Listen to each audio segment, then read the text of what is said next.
इटावा इष्टिकापुरी, जो परम संत सिद्ध बाबा खटखटानंद जी की कर्मभूमि और तपोभूमि है। इससे अधिक परिचय की कोई आवश्यकता नहीं है। इटावा का अपना गौरवशाली इतिहास है और पुरातन परंपरा और स्वर्णिम विरासत है।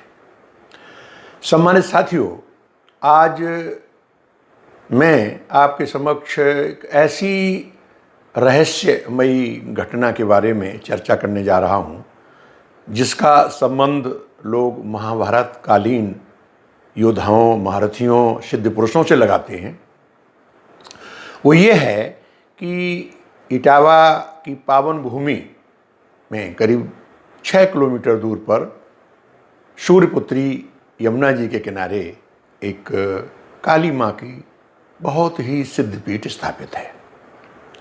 भव्य, दिव्य और महिमापूर्ण, महिमामयी इस काली जी की प्रतिमा, जहाँ की महाकाली, महासरस्वती, महालक्ष्मी के विग्रह स्थापित हैं, अपनी पवित्रता और अपनी पहचान के लिए मैं इतना बता देता हूँ कि वहाँ जो घंटे टंगे हुए हैं वो नामचीनी प्रसिद्ध लोगों के हैं जिनकी की मनोकामनाएं वहाँ पूर्ण हुई हैं।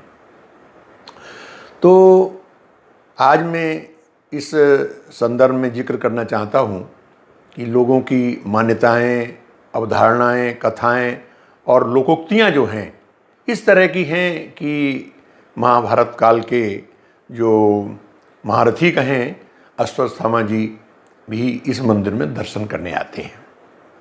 यद्यपि मेरे पास इसका कोई सीधा प्रमाण नहीं है, लेकिन लोक उक्तियाँ हैं, धारणाएं हैं, मान्यताएं हैं, इनका भी अपना एक महत्व है, इनको हम नकार नहीं सकते। लेकिन जो आज आपके सामने हम बताने जा रहे हैं वो ये है कि कल्याण, जैसे आप जानते हैं कि सुप्रसिद्ध गीता प्रेस का पत्र है, इसके 10वें वर्ष में एक इन्होंने योगांक विशेषांक निकाला था। उसके 1005 पृष्ठ पर एक घटना का विवरण है और वो लिखा है पंडित द्वारका प्रसाद चौबे जी। वो उस लेख में बताते हैं कि मेरी उम्र उस समय करीब 17 वर्ष की थी और मैं कक्षा 9 में ह्यूम्स जो हाई स्कूल है उसमें पढ़ता था।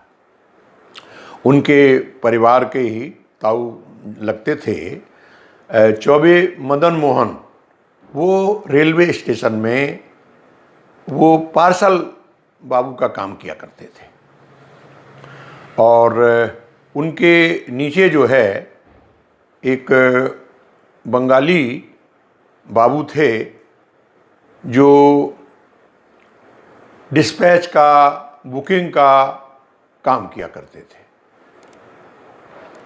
हुआ ये था कि उन बंगाली बाबू के पास एक बहुत सुप्रसिद्ध चमत्कारिक संत, जिन्हें लोग बंगाली बाबा भी कहते थे, आते थे और उनकी सुकीर्ति इस क्षेत्र में भी फैल गई थी कि वे लोगों के असाध्य रोग, बीमारियां, परेशानियों को भी दूर करने में अपनी महारत रखते हैं। तो ये चौबे जी लिखते हैं उस लेख में कि एक बार वो जो बुकिंग क्लर्क थे वहाँ पार्सल सेक्शन में, उनके बेटे को चेचक हो गया और आप जानते हैं उस ज़माने में चेचक का कितना भयावह प्रकोप होता है। तो बड़े घबराए हुए थे। लोगों ने कहा कि साहब इस तरह, तो लेकिन वो जो बंगाली महात्मा जी थे उन्होंने कहा ठीक है, हमें कंबल ओढ़ना पड़ेगा। और वो कंबल ओढ़ के एक पीपल के पेड़ नीचे लेट गए। तो जैसे वो लेटे गए, धीरे धीरे धीरे उनके बच्चे का चेचक ठीक होना शुरू हो गया और उनको थोड़े थोड़े शरीर में पहले छोटे पर बाद में फफोले पड़े और 3-4 दिन के बाद ठीक हो गए। ये घटनाएं इन्होंने देखी है द्वारका प्रसाद जी ने, जो उसमें लिखा है। इसके बाद एक बार किसी को ज्वर आ गया तो उन्होंने कहा कि ठीक, कोई बात नहीं कि मेरा कंबल टंगा हुआ है, इसमें ज्वर आ जाएगा, और वो कंबल हिलने लगा, उनका ज्वर ठीक हो। इस तरह की उनकी चमत्कारिक घटनाएं सुप्रसिद्ध थी। अब एक दिन इन चौबे जी के अनुसार, अब ये चूँकि आने जाने लगे थे, उनके ताऊ वहाँ थे, तो उन्होंने कहा कि चलो आज हम अपना जो सिद्धपीठ है काली माई का, काली वाहन मंदिर, वहाँ रात में चलते हैं। तो ठीक है, ये विद्यार्थी काल में थे, इनको घूमने का वो था। तो रात जैसे ही हुई तो उनके साथ चल दी। उनके एक मित्र भी उनके साथ लग गए। तो बताते हैं जब वहाँ पहुँचे तो उस समय करीब अंधेरा हो गया था, अमावस की रात थी। अब क्या होता है कि ये मंदिर की पृष्ठभाग में चबूतरा बना हुआ, वहाँ बैठ गए। यमुना जी नीचे बह रही हैं और ये जाकर, चूँकि उस समय मंदिर बंद हो गया था और वहाँ अवधारणा ये भी है, जैसा कि वहाँ के पुजारियों ने और कई लोगों ने इस बात की चर्चा है कि मंदिर शाम को सफाई करके बंद कर दिया जाता है और सुबह जब खुलते हैं तो वहाँ सुंदर सुंदर ताजे फूल इत्यादि मिलते हैं। तो ये लगता है कि कोई आया और उसने माँ की पूजा की है।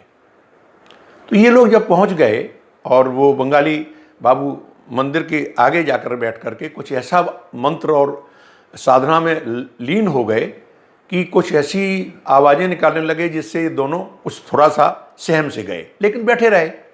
तभी इन्होंने क्या देखा कि रात्रि काफ़ी बढ़ रही थी और यमुना जी में एक भयानक, जैसे हम कहें कि रंगों का गुब्बारा सा उठा। ये लोग देख के अचंभित हुए कि क्या है, और फिर देखा कि धीरे धीरे धीरे कोई आकृति सामने आ रही है।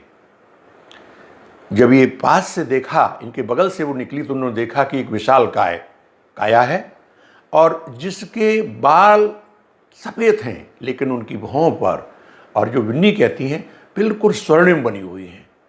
ये देखकर ये दोनों घबरा गए और वो मंदिर की तरफ काया चली गई। इसके पश्चात दोनों घबरा के बाहर की तरफ गए तो जो बंगाली महात्मा जी थे वो आए और चुपचाप वहाँ से निकल लिए प्रणाम करके। रास्ते में इन्होंने पूछा कि महाराज जी, एक इस तरह का हमने आश्चर्यजनक ये दृश्य देखा है, इसके बारे में कुछ बताएंगे, ये कौन थे, क्या थे? उन्होंने उस समय हाथ से उनके साथी के सामने ऐसे कह दिया कि चुप रहिए। फिर आगे चले और एकांत पाके फिर उन्होंने पूछा। तो उन्होंने कहा कि देखिए, ये गोपनीय चीज़ें हैं और ये काल और समय से रही हुई ऐसे कुछ चमत्कारिक तात्विक और जिसे कहें सूक्ष्म शरीर में विचरण करने वाले योगातीत लोग हैं और इनके बारे में ज़्यादा कुछ कहा नहीं जाता। हमें एक बहुत सिद्ध ने बताया था, इसी वजह से हम यहाँ 3-4 महीने से प्रतीक्षा कर रहे थे और ये आपका सौभाग्य कि आपको ये दर्शन हो गए। तो इस जो कल्याण में दिया गया ये घटना है, इसमें मैं आपको ये साझा करना चाहूँगा कि ये योगांक है और इसके 1005 पर ये घटना का पूरा विवरण दिया गया है, जो ये किसी तरह से पुष्ट करने की कोशिश कर रही है कि वो जो महान, जिन्हें हम तपोनिष्ठ कहें, महारथी कहें या महापुरुष कहें, जो प्रकट हुए थे, क्या उनका संकेत हमें उन महाभारत कालीन महायोद्धाओं की तरफ भी जा सकता है, जिनके बारे में उस क्षेत्र में बहुत चर्चा है कि यहाँ आकर के पूजा करते हैं। और अश्वत्थामा जी के बारे में लोगों ने ऐसा कहा, लेकिन चूँकि कल्याण में इस घटना का इस तरह से विवरण दिया गया है, इसलिए मैं केवल इतना ही कह सकता हूँ कि इस दिशा में ये जो कल्याण में प्रकाशित घटना है भी कुछ प्रभाव डालती है। वैसे माँ काली का उस क्षेत्र में बहुत प्रभाव है। बहुत से लोग आकर के वहाँ अपने कष्टों को, अपनी परेशानियों को दूर करने के लिए अर्चना पूजा करते हैं और सबकी मनोकामना पूर्ण होती हैं। खासकर नवरात्रि के पर्वों में तो आकर के भयानक मेला जैसा लग जाता है और इस तरह के लोग आते हैं और रात्रि तक वही लोग जो कहते हैं सूक्ष्म और ज्ञात अज्ञात इस तरह की कायाएँ भी आती हैं और जिसके कहीं लोगों में चर्चा है, प्रमाण है।